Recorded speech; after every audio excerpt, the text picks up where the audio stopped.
मुंबई शिवसेना सांसद प्रियंका चतुर्वेदी ने प्रधानमंत्री नरेंद्र मोदी के नई दिल्ली में आरएसएस शताब्दी समारोह में शामिल होने पर कहा, आरएसएस को 100 साल पूरे हुए हैं।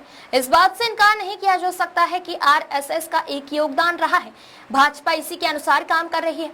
सवाल यह है कि समाज सेवा से शुरुआत की गई क्या, लेकिन आरएसएस भी कहीं न कहीं राजनीतिकरण में भाजपा को आगे रखकर एक विभाजनकारी एजेंडा चला रही है। 100 साल हो रहे हैं और उसके संदर्भ में उन्होंने बात की है, पर ये डिनाई नहीं किया जा सकता कि उनका राष्ट्रीय स्वयंसेवक संघ का एक योगदान रहा है।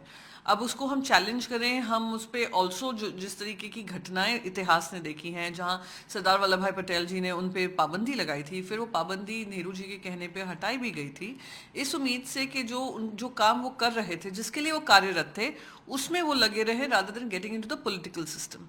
पर भारतीय जनता पार्टी का जन्म हुआ और भारतीय जनता पार्टी उसी अनुसार काम कर रही है। सवाल यह है कि समाज सेवा से जो शुरुआत की गई और कल्चरल कॉन्टेक्स्ट की शुरुआत की गई, कहीं ना कहीं क्या आरएसएस भी राजनीतिकरण में भारतीय जनता पार्टी को आगे रखकर एक ऐसा एजेंडा चला रही है जो किसी तरीके का एक डिविसिव एजेंडा हो?